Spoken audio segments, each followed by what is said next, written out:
Welcome, half-ass viewers. If you're new here, we're glad to have you. And if you're a returning viewer, welcome back. In episode 3, the engine build begins, we hit a major setback with the block. A combination of our own mistake and an issue with the number 3 main cap caused the crankshaft to lock up as soon as we torqued it down. Through careful deduction and a bit of research, we solved that problem, but now we're facing new ones. The camshaft refuses to slide into the cam bearings. We've never seen anything like this before. Can we overcome yet another impossible problem? Make sure you stick around to see how this turns out. In retrospect, we should have put the camshaft in first. Now with the crankshaft in the way, it blocks access to reaching down inside the block to help support the camshaft when you install it through the front bearing. When you don't have the crankshaft in the way, you can reach in there and support the camshaft so that you don't nick up the bearings or the lobes. So if you're thinking of doing your own engine rebuild, remember that tip, put the camshaft in first. Opening up the camshaft. Let's take a look at this baby. Ooh, and it comes with some Molly lube. Molly lube, excellent. Molybdenum, good stuff. Excellent stuff. Ooh, nice orange shrink wrap. Plastic.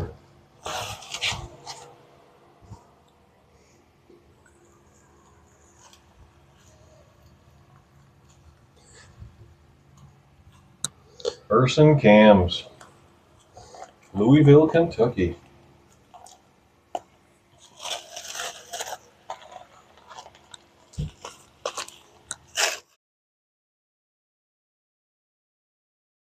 Alright, so we got the cam out of its fantastic packaging. Looks very nice. And the cam was selected, why? This one was selected. It's supposed to be close to stock. Good for street-driven cars. Vacuum, right? Good vacuum for the power brakes and all sorts of other stuff. Yeah. Okay, very good.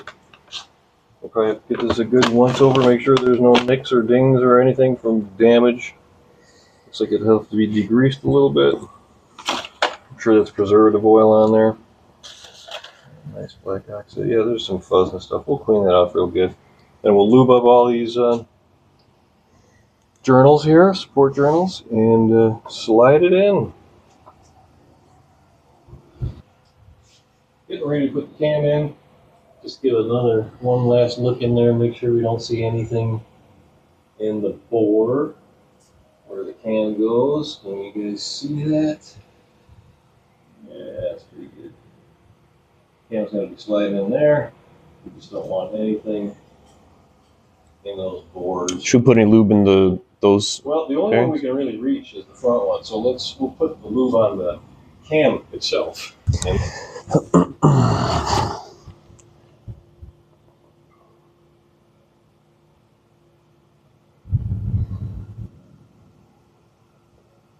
Drop it down a little, maybe up a little towards,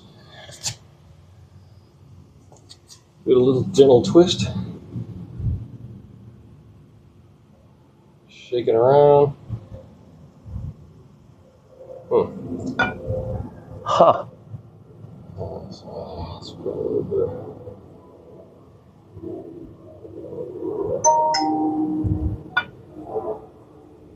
I think you're high at the back.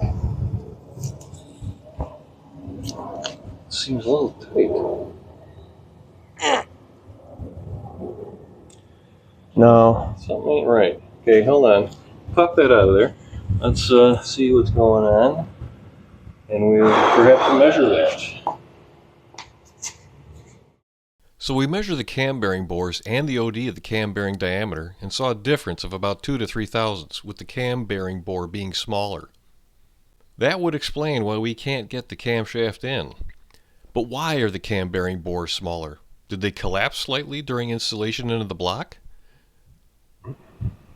Second attempt. Okay. One on here. All right.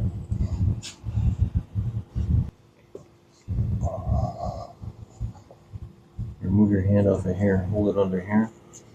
Come this way a little bit.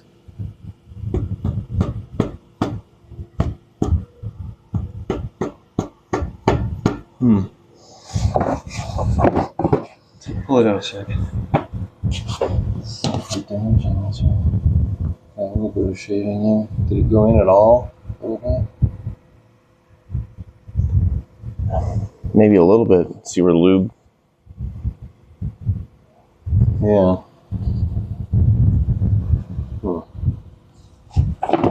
And that should not have to be hammered in. That is to me, it should just slide in. Try twisting it as you push.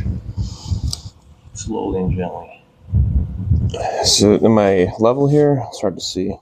Up a little high in the back. Yeah, that's good. Good about there.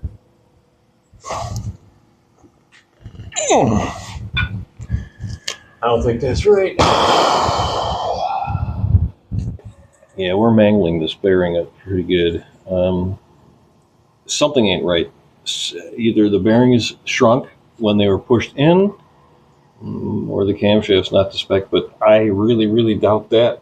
Camshafts are precision ground instruments or pieces, and I doubt that that is a mistake. So I have a feeling these bearings collapsed a little bit when they were pressed in. Not sure what to do about this. We're going to have to think about this. So after a lot of time futzing around, we called our machine shop guy and told him about this problem. He remembered that he used special cam bearings for this block, but forgot to tell us when we picked up the parts. These cam bearings have a coating of dry film lubricant on the inner diameters. This coating is intended to help with dry starts during break-in. It's a sacrificial lubricant, meaning it's designed to be used up during an engine break-in. But the coating is designed to be only a few microns thick, so it shouldn't affect any clearances. But the coating on these bearings seemed much thicker. It was clearly interfering with the camshaft install. So we're going to have to persuade the cam in with a dead blow hammer very carefully. We really don't want to do this, but we have to. That enough? Yeah. Okay, back end up just a little bit. That looks pretty good like that. We gotta chalk this engine stand or something. Hold it over here, hands away from that. Like so? Looks left and right, it looks pretty good. Up and down, looks pretty good. Okay, so.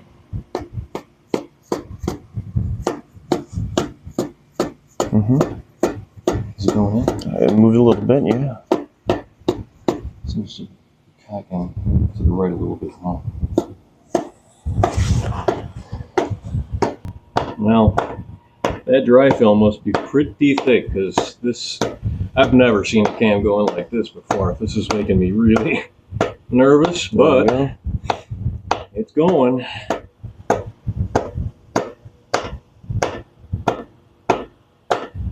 Okay, it should have been very close to pushing out the rest of that dry film. Keep holding it, support it. Got it.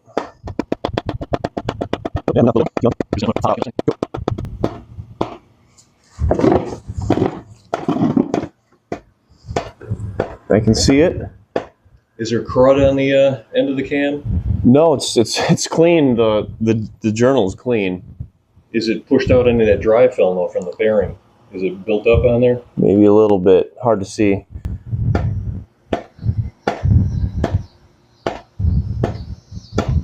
Oh, I felt something. Keep going. Oh, there we go. Okay, hold on to it there. Let's see if we can see what's going on in there. Okay, that's it down there. It's hard to see. May have to.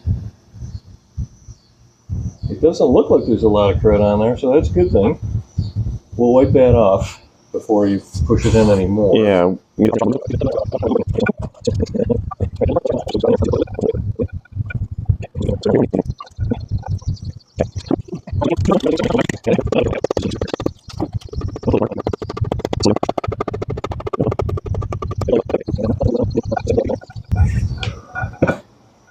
I see nothing that I'm looking. So there's the cam down there. It's looking pretty nice. There are some witness marks, but nothing deep scratch, nothing like that. It's almost impossible to see the bearing in there, but I think I still see some dry film. So we're going to put this camera down again here and just do this the rest of the way.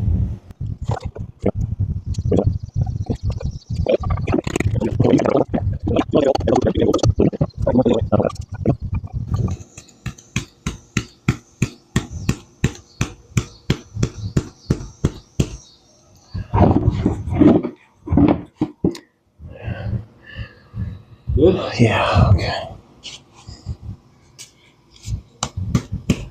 Yeah, we need to.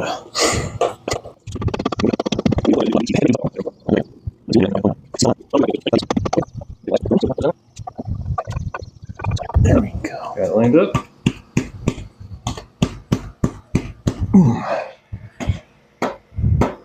Nope. Is it moving or is it bottomed out? I don't think it's bottom. I can still see if you look here, Yeah. I can still see a sliver of silver.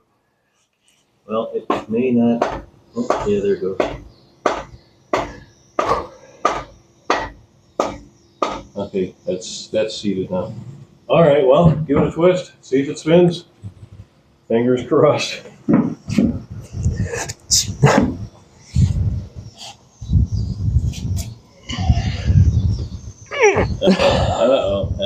Okay. We'll have to find a way to start it. Yeah, I think once we get that thing rotating, it will break it. Oh. Okay. Well, we'll figure something out here. Well, it's the next day, and after thinking about this at nighttime, I'm not happy with this camshaft still being so snug and tight like this. We're probably going to pull it out again. I have a suspicion that the last bearing in the block has got an excess of dry film lube in it, and perhaps tapping the camshaft in has pushed the dry film to the back of the bearing, and maybe, I don't know, maybe it's crammed up or jammed up in there. But we're going to pull this thing out, take a look, double check, because I don't like the fact that we can't spin this by hand. That is just way too tight. If we pull this out about ½ an inch, it spins okay, but with it in all the way, not so good. So we'll see what we can find out here. So you can see I've pulled it out probably about ½ an inch or so, and as soon as I do that, I can spin the camshaft. So something, I believe it's that back bearing that maybe has too much dry film in there.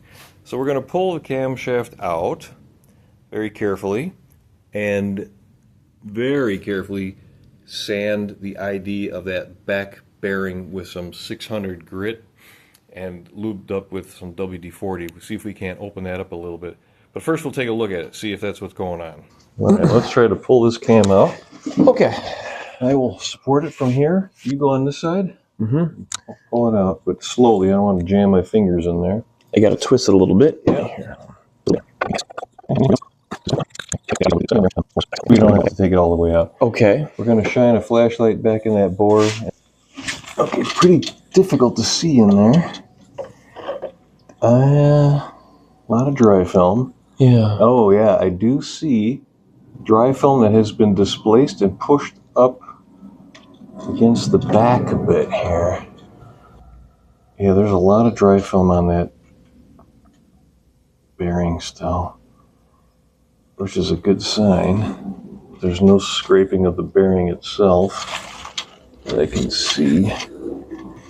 Well, we've looked at the bearings. We've tried to sand the first one a little bit with the dry film to thin that out a little bit, because it sure seemed like that first bearing was causing us a problem. So we're going to just put the cam back in, rely on the information that we got from our machine builder, our machine shop, that the dry film is going to cause things to get a little sticky. Here, let me give you a couple little gentle love taps. Bonk. And a little bit more. Okay. Okay, so All right, let's get some Molly and other stuff we'll put on these other ones here.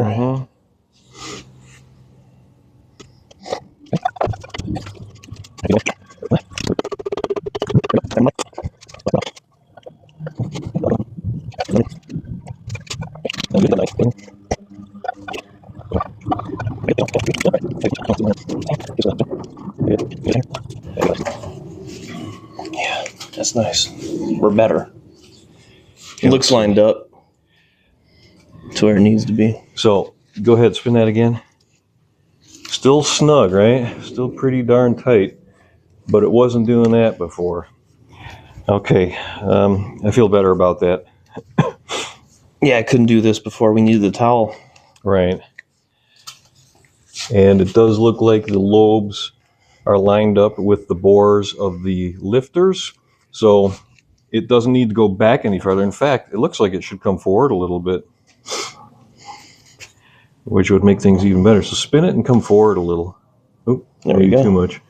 Right about there. Yeah, that looks about right. Just going by eyeball. How's it feel spinning now?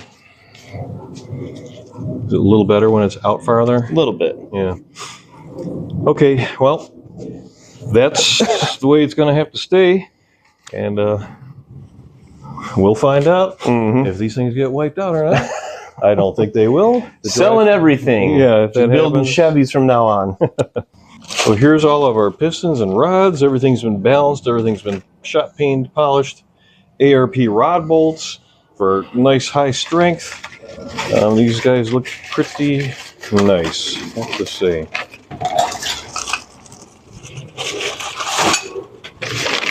We don't want to let this thing slap into the rod. We don't want to distort anything. Kind of hard to do, but it's always better to be safe than sorry. Beautiful. But first, we've got to put the rings into the cylinder bores and check our gap. Gap is critical. If it's not to the correct spec, we got to open them up a little bit. Where's your rings? Here? Yes. Hastings, the original ring leader. These guys have been around forever. When you open them up, you'll see there are top rings, the second landing rings, third ring for oil control, third ring for oil control.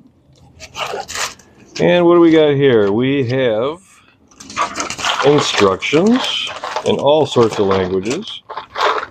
So obviously we'll take a look at that, make sure we're not missing anything over here. So for the top ring, we are to look for a dot or laser mark on either side of the gap, of the ring gap, to determine which side of the ring is the top. I don't see a mark on these at all. So what that means is a ring with no dot or laser mark will signify that the ring can be installed either way. So it can be this way or it can be this way. Top does not indicate the piston ring groove location, which means you got to make sure if these are ones, they got to go into the top groove of the piston. This is number one, this is number two, and this is for the oil rings. So these rings are for this groove. We're going to put a little bit of 30 weight oil in the bore of the cylinder so that we have some lube on there. We don't want to put the ring in there dry. Could scratch things and slightly damage the hone pattern that's inside the bore. That should be just fine. Okay. So grab the ring and put it in like so, squeezing slightly, and then give it a rotate. But let's rotate it this way so we can see the gap a little easier. All right, in it goes. Give it a rotate, and now take this piston. Take the piston. Keep the face of the piston square to the face of the block and just push it in just a tiny little bit. That way we know There we go. that the ring is in seated square and not cocked in any way. So double check again. Let's make sure. It's a little cocked. Let's go like so. Okay, pull it out. And now we'll take a look at that gap. Get your feeler gauges. Okay. Is there something in there? It's a little tight. Tight. Okay, too tight. That unfortunately means we're going to have to open that gap up, and we need a ring grinder for that. Okay. Can't just take a file or something like that. There's a special tool for that. So that's a well. We're going to have to get the right tool and grind those gaps open a little bit. If you don't, when the engine gets hot, these rings expand. That's what that gap's for, because as the ring expands, the gap closes. If there's not enough gap there, and it heats up to a point where the ring ends actually contact each other and it still wants to expand, there's nowhere for it to go except out. And that will just dig into the piston, the cylinder boards badly, and could cause the engine to seize. Certainly score the hell out of that bore. So this is an important step. We don't want to skip it. Well, we got ourselves our ring grinder here. Son unpackaged the thing. I don't know where the instructions are, but it looks like this guy here, this handle, probably has to be rotated like so. Loosen that up. That way we can... We'll have to put it on the edge of the table because you got to crank this thing like so. It spins this little mini grinding wheel. And it looks to me like the ring will have to be spread around this thing, pushed up against these guide pins. The ring will compress against this, and then we gradually grind it, probably with lubrication, till we get the right opening size. So we'll bolt this thing down and start grinding rings.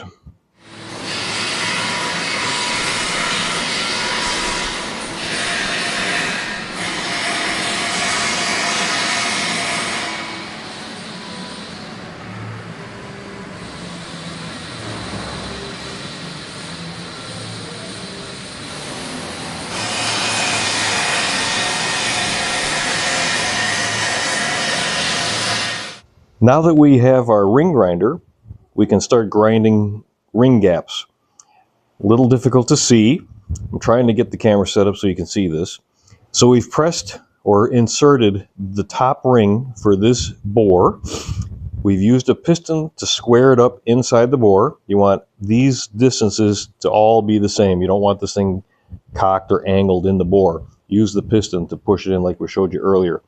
I have a 14 thousandths gauge, a feeler gauge here, and that goes in pretty good. The next one over here is 15 thou, and that is dragging. That's pretty tight. So I would say we got like a 14 and a half, maybe a 15 thousandths gap here.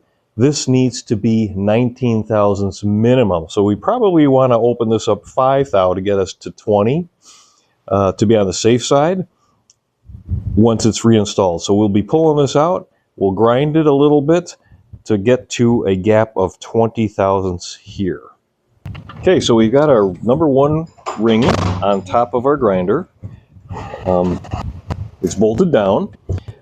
It seems like we're going to have to be cautious of how we have this thing oriented on the grinder. We want to push the ring up against this stop, as well as to the left, or to the right I should say. I want the face of that ring up against the grinding disc square. I will also hold it down over here, and we'll give this a few cranks. Again, very cautiously. We don't want to overdo it.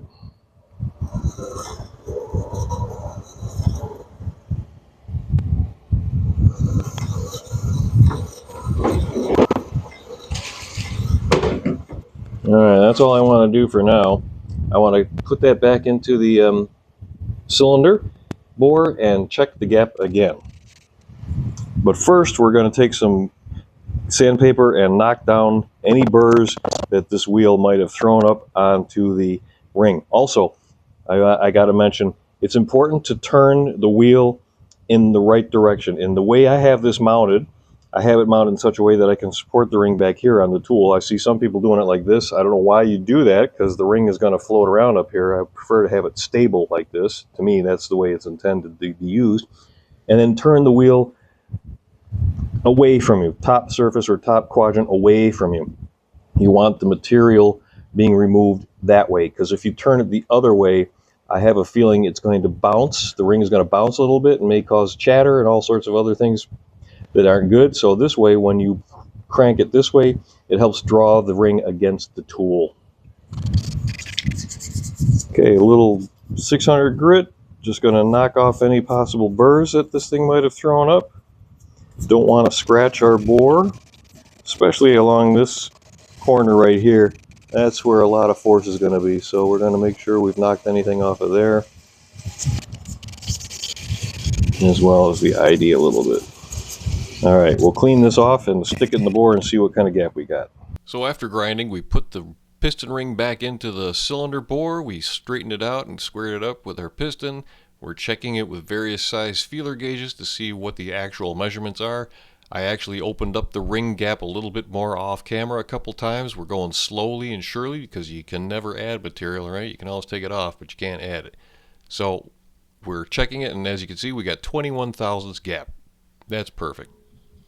So we got all the top rings set. All the gaps are set. We've got them all individually bagged and marked with what the gap clearance is. So we'll keep those all organized nicely like so we don't mess anything up. Now it's time to go on to number 2 ring, the second ring.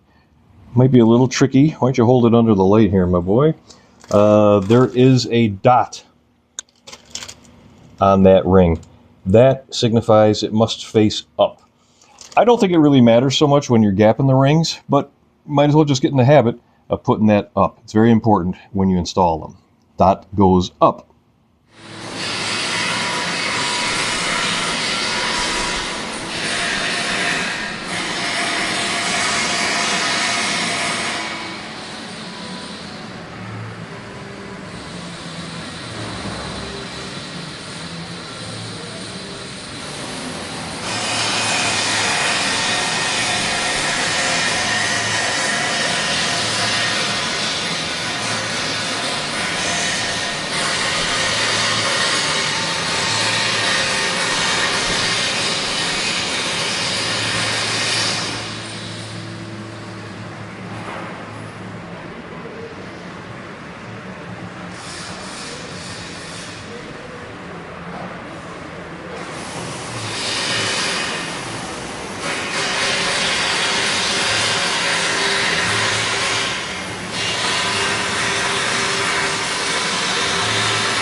Well, we got all of our piston rings gapped, identified, and the exact ring gap marked on the bag for that particular ring. We will start putting these rings on the pistons. We're also going to transfer all these numbers to our build records, so that way we have some history and record of what it was. Well, we got our beautiful 1967 Buick service manual, all series. And we're referencing the proper page to see how we should be installing the rings. So here we got the top compression ring. The gap is supposed to be on the left side with the piston oriented in such a way that the camshaft is over here. So top ring gap is on the left. The second ring is on the right. The gap is on the right. So we'll put a couple of those on just like that and show you what that looks like. So orientation is critical, folks. You got to get the pistons in right. So this is number 1. Notch on the piston goes forward, towards the forward of the engine. Also, on the rod, you'll see this oil spurt hole. That has to face up. It will. On the bottom of the piston is a little boss in the cap and a boss in the rod. Those two have to be on the same side of the rod, and this will face number 2 piston. So everything looks good. That's the way we'll be putting it into the motor. So got our number one top and our number one bottom. Gonna hand these over to my son and we'll put those on the piston. All right, so we're gonna put the piston assembly with the rod gently in a vise like that, because you need a lot more hands than we're born with to do this correctly. So why don't you snug that down just enough to hold it in place. We don't want to squeeze anything or risk damaging anything. It's just enough to hold it in place so that we can get the rings on. Okay. Nice and snug? Yes. Good. So we're going to put a little bit of engine oil on the ring to help it slide into place, and maybe around the outside of the piston diameter. Putting rings in is a little tricky, but once you get the hang of it, it's not that big of a deal. So let's try to get a little close up here. Going to start one end of the piston in the groove. Now we've got our dot lined up, or facing up I should say, because this ring is number 2 and it has an orientation. Dot is facing up. So you get the first end hooked, spread it open a little bit, and walk it down around the gap until it sits nicely in the land groove. Very good. Now we have not oriented the gap correctly yet. We're just putting the rings in right now. So now we'll do number 1. So something to note, when you put the ring on, you have to expand it slightly to get it around the piston. It's going to open that gap up just a little bit. We're holding another ring up next to it so that has not been spread out yet. You can see a tiny bit of difference. Don't worry about that. That's normal. When the ring and piston go into the bore of the engine, that will close up nicely and you'll have the gap that you had provided before by filing it. So don't worry about that. Okay.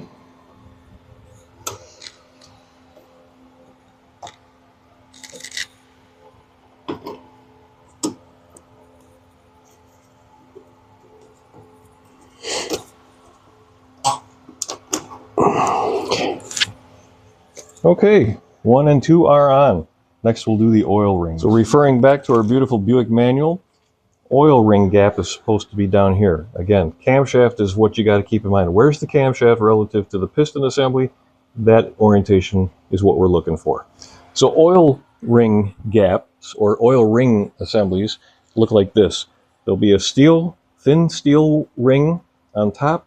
There'll be this wavy ring, and then another thin steel one. And they get, oops, we got 2 here. So let's be careful about that. These are sticking together. We only want 1 and 1. Let's double check. So 1, 1, right. So there'll be something like so. This wavy one gets sandwiched between the 2 thin ones. And there's a gap to, this gap has to be in the right spot, so we'll show you where that winds up when we get this on. Okay, spacer is going on now. That goes in first. Much easier to put in than the top and bottom ring. Then one of the steel shims goes on top. We're going to put that on very much like we did the top and second rings.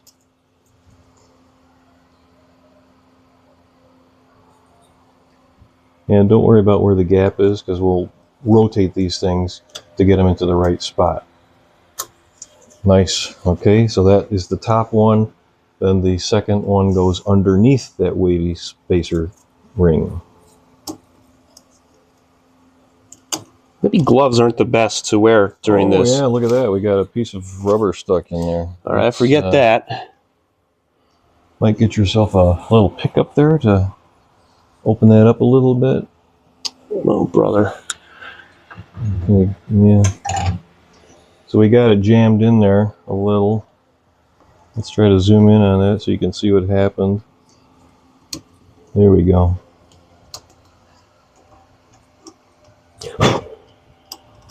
All right. Got that? Okay. Perfect. All right. Nice. So, top ring, second ring, orientation is critical on this engine. Dot goes up. Then we got a steel shim, wavy ring, second steel shim. So now we're ready to get the gaps lined up correctly. The Buick manual actually seems to be missing a little bit of information. The top compression ring and the second compression ring gaps are shown very clearly. The oil ring spacer is shown clearly, but they're not really telling us where the rails or the shims on the oil ring spacer go. So for that, we're going to go back up to our Hastings manual, and what it's showing is that the spacer is showing like the manual towards the camshaft, and the additional detail is here. One rail gap is about here, the other rail gap is about here. Top of the engine, same thing as towards the camshaft, so that tells us where those have to be. Alright, let's go over this again. With the piston oriented this way, notch facing forward, camshaft on this side, oil spurt hole facing camshaft. Number 1 ring is facing to the back of the engine, lined up with the wrist pin. Number 2 ring is the opposite, also lined up with the wrist pin, facing the forward of the engine. Oil spacer gap is right there in the middle, lined up with the connecting rod. Top shim is approximately 1 inch to the left of that gap. Bottom shim is approximately 1 inch to the right of that gap. So that is how those rings should be installed. One of the other things that's important to check is piston ring to bottom land clearance. So what my son's got here is a 3/1000 feeler gauge, and you're supposed to measure the gap between the ring and the bottom land of the groove. The spec, according to the Buick manual, is 3 to 5. A 3 is going in, and we'll be checking with a 5 to see if that goes in. So this is a 5/1000 feeler gauge, and it will not go in. So we know we're good. We're between 3 and 5. So we're happy with that. Same thing applies to the oil ring. Spec is 3.5 to 9.5. So that's a 3.5 gauge? We're at 5. Oh, that's a 5 gauge. Yeah. Okay, so that's fitting in. And here's a 9 thou. No. It won't go in. No. So we know we're good there too. Everyone's happy. So in preparation for installing the connecting rods and pistons, we're putting some rubber hose on the connecting rod bolts. That way we protect the crankshaft journal from accidentally getting scratched when we put these things in. We also have the bearings in for the connecting rod. We're oiling up the wrist pins with some 30-weight zinc oil, and one last check of the orientation for the rings. We want to make sure that they're in the right place. We've already plastic gauged the connecting rod bearings to make sure that they have the proper clearance. See our episode 3 for what that means, plastic gauging, because it's important. Make sure you got the right clearances. Now we're starting to install the pistons using the piston ring compression tool you see here. This tool is essential because without properly compressing the rings, they can catch on the deck of the engine block when you push them in and get damaged, possibly even cracked. The compressor squeezes the rings tightly around the piston, reducing their diameter so the piston can slide smoothly into the cylinder bore without harming the rings. This ring compression tool is specific to this piston size. It's slightly adjustable, but it's made for this bore. There are universal ring compressors, but we don't like them. They tend to cock, slip, and loosen on you, making the job difficult. Spend a little extra money and get a good ring compression tool. You'll be glad you did. So as I said, we're installing the pistons one at a time. And as mentioned earlier, we've already plastic gauged the rod journals on the crankshaft so we know our clearances are correct. With each piston we install, we torque down the connecting rod cap and then rotate the crankshaft to make sure it still turns freely. This is important because if you wait until the very end to tighten everything and the crank won't spin, you won't know which rod is causing the bind. Checking after each piston ensures everything stays free and properly aligned before moving on to the next one.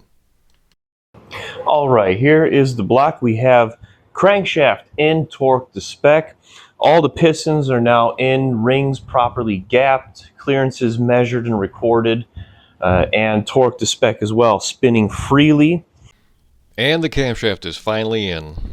Well, we've had more than our fair share of problems in this build. It's got to be smooth sailing from here on, right? Wrong. Remember the discrepancy we saw on the damper in episode 2? Well, there's 2 index marks on here to indicate top dead center. Which one's right? You'll never believe what we found out. Then we discovered a big problem with the cam gear set when we degreed the camshaft. And to top it all off, we ran into serious challenges with the push rods. Join us next time to see how this all turns out. It's honestly unbelievable. Be sure to subscribe and hit that notification bell so you can follow us on this rocky road. Thanks again for watching.